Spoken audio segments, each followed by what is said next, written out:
Hello, humans, and welcome to another episode of Gen X Gamer. Hello from the Philippines. This is the morning. You can hear my roosters crowing out there. I'm in the countryside today, moved a little bit further. But let me tell you, I saw this document, this letter that was put out by Ubisoft for Assassin's Creed. And man, is it going to get interesting. First of all, let me tell you right now, it doesn't matter who you are, what side of this argument you are. You're probably going to hear something you don't like because I'm here to tell you what you need to know, not what you want to hear. With that said, let me tell you, I'm not a lawyer. I'm here to entertain you, right? I know nothing about the laws in your country or laws in general, right?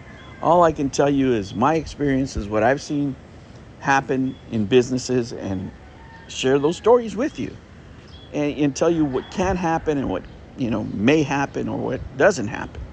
Now, the funniest thing about this is, in YouTube, especially in this dialogue that we have of conversations of, journalists and companies and YouTubers, it's very tribal.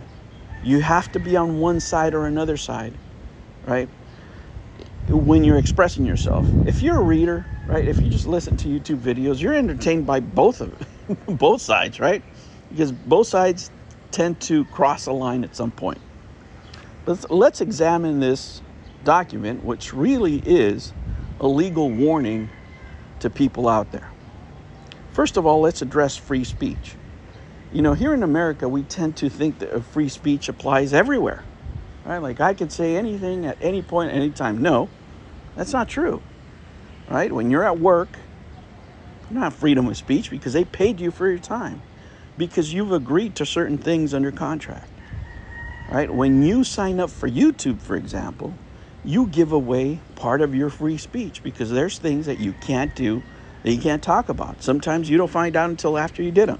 It's happened to me, right? It's happened to me where, I did a video on something and then, you can't talk about that. You crossed the line there. We're going to have to do X, Y, or Z against you, right? I can't say freedom of speech. It's their platform. The same way for Ubisoft. No longer do you own games. See, I have physical media, so they can't take games away from me. But the world is moving to digital media now. Now, they're both licenses, right?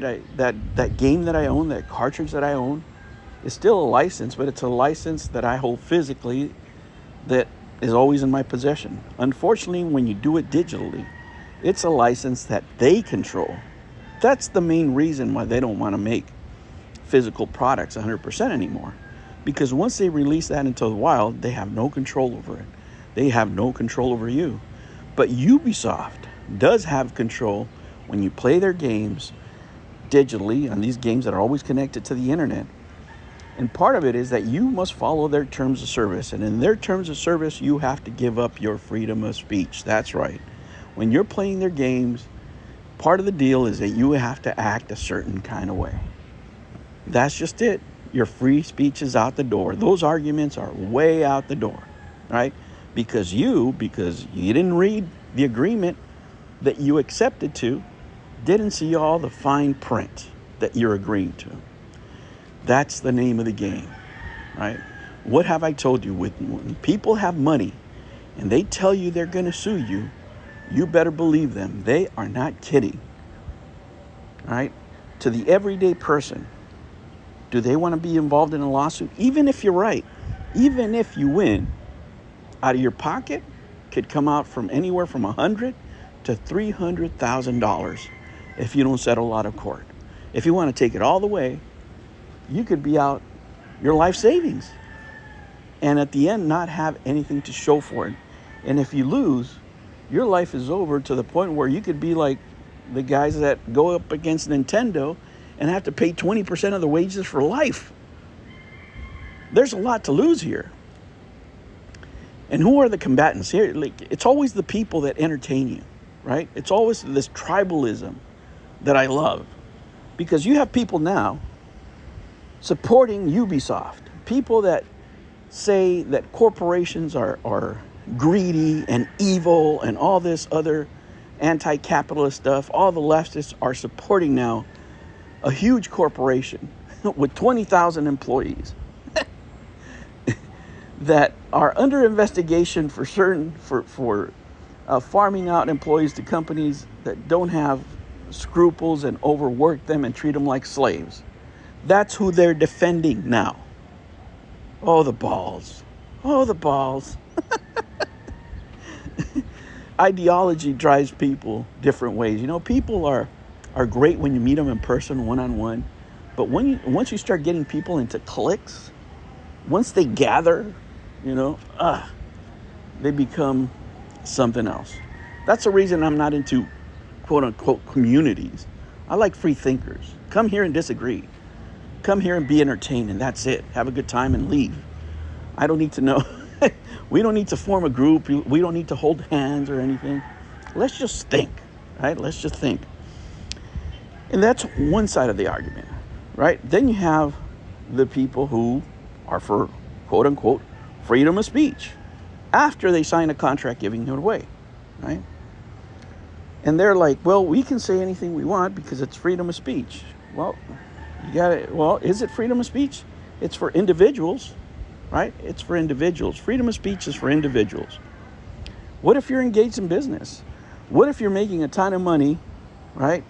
Talking about a particular individual, talking about the right subject can make or break your channel, right? If you talk about a subject that's hot, great. You keep on going and you make your money, right? If you have the time, do it and make money. But that doesn't mean it's always above board.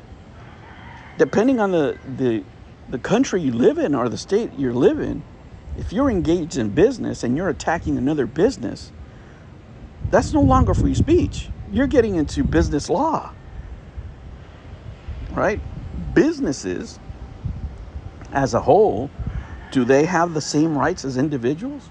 No. And you're saying, well, I don't have a business. Well, who determines that? You could be engaged in business and not be registered, depending on how much money you make, right? That's why many YouTubers are actually LLCs. Why? Because if they get into trouble, right, they can get insurance, and the insurance can pay them, and sometimes they screw up, like CoffeeZilla, who doesn't have insurance for getting, now he's getting sued by Jake Paul, right? And he's up shit creek without a paddle, let me tell you. So those things can happen. And where does your free speech end and harassment start? Because that's the whole deal of this letter, right? I'm not a lawyer. I couldn't tell you what your situation is. That's why you need to get professional help, right? But if you have a business whose business model is to criticize other businesses to the point of them losing money, is that the same as an individual doing it? Or is there malice there, right? These are legal questions, right? If the only way you can make money is by tearing down a company that's trying to make money, is that still applicable? Do you think that 12 jurors will decide in your favor? They'll say, well, yeah, I mean, you have freedom of speech, but you're making X amount of videos, 50, 100, whatever the hell it is, because every video you make money. That's the argument, for example, that Billy Mitchell used in court against Carl Jobs very effectively, I might say, by his lawyers, saying, look, this person has to harass, right? And I'm just paraphrasing here, not making a legal claim of any kind, right? But this is what lawyers could say and say, hey, this person has to make videos harassing my client because that's how they make money. That is the malice part of it. You may not be a bad individual, but since I need to feed my family, right, the only way I can make it is by making videos about you, about anything. And what's the responsibility of these journalists? When does journalism stop? Is journalism contacting somebody's wife? Of course not. I don't think so, right? Maybe for an interview, but it's very different for contacting them to tell them that this individual's a bad person. Is that free speech of that journalist? Not when they're acting on behalf of the company, right? I mean, this can get really interesting, right? These are not things for me to decide. These are things for the law to decide. These are things for us to be entertained by when this hits the fan. Now, what Ubisoft here is claiming is, they're going to support their employees through harassment. Well, what is harassment? I think that the CEO of Ubisoft has done a piss poor job of managing the company. Right? I don't know the man personally, so I'm not going to criticize him as a man.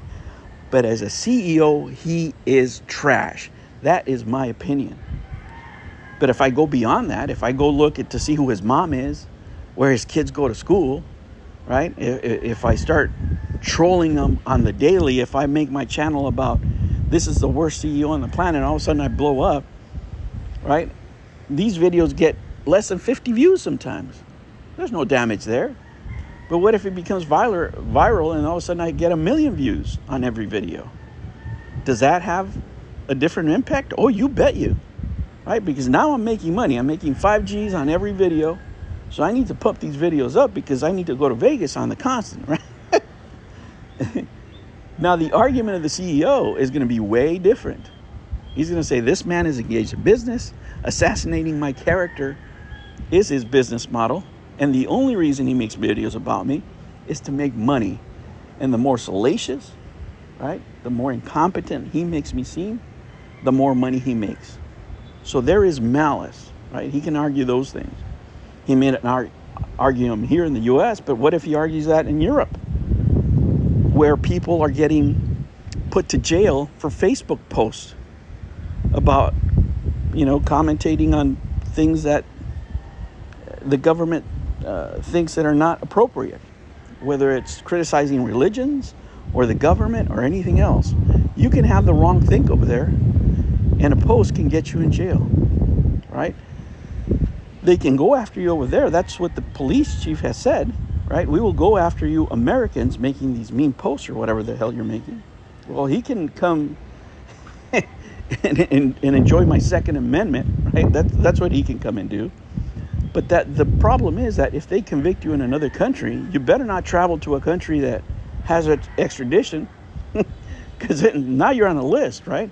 So the legal ramifications of this could be far and wide. Guys, these are just examples. These are just the extremes of what could happen, right?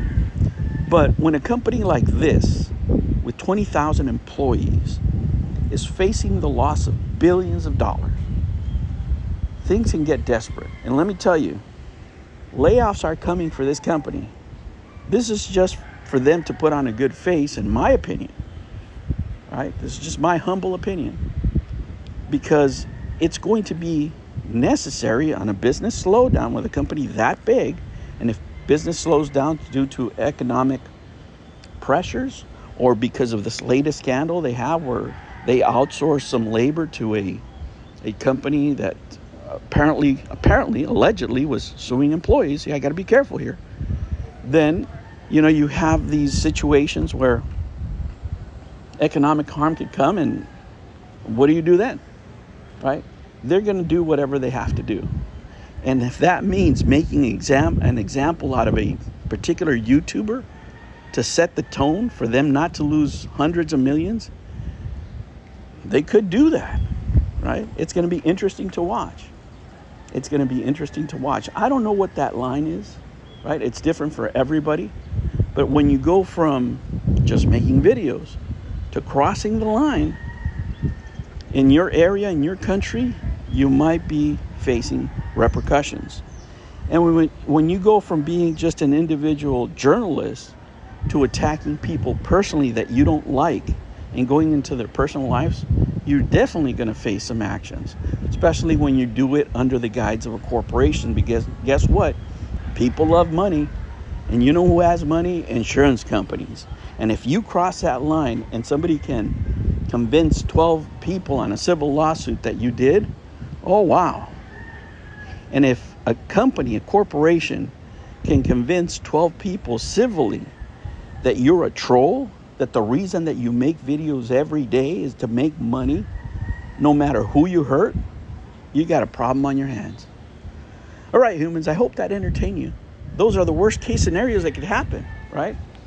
But this is the implications of this letter, right? To sum it all up, we're tribal as hell. You got people here on both sides excusing things that would never excuse in any other situation. You got leftists kissing a company's ass, and you have people on the right trying to censor journalists from exercising their legal rights in whatever country they're in. Ah, the irony. You smell that? I love it. It's going to get fun. Let's see what happens. Guys, thank you so much for joining me. I will catch you on the next one. Tell me what you think. Give me some strong opinions. Take care.